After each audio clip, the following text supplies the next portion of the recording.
voglio ricordare una persona che è privata della libertà da più di un anno, Alberto Trentini. Privato della libertà in un paese lontano, del confermare la mia e penso la vostra vicinanza ai familiari, agli amici, ma in particolare a mamma Armanda e a papà Ezio.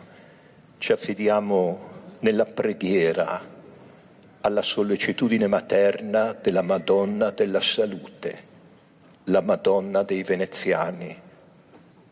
Prenda cura di questo veneziano che vogliamo presto ritorni in mezzo a noi.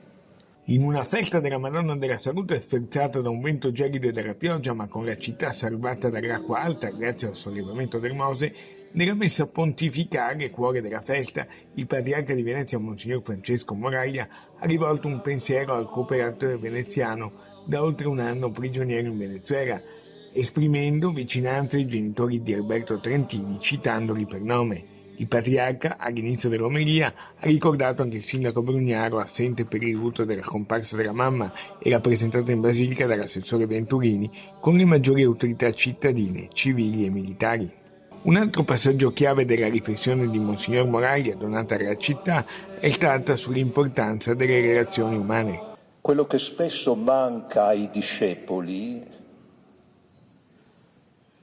al modo di relazionarsi alle persone, alle situazioni, ai beni, è la mancanza di libertà,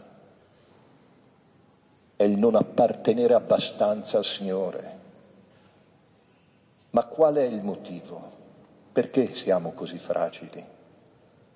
La mancanza di umiltà, la sola che oltre a indicarci la verità ci consegna e ci fa spazio nel nostro cuore a Dio.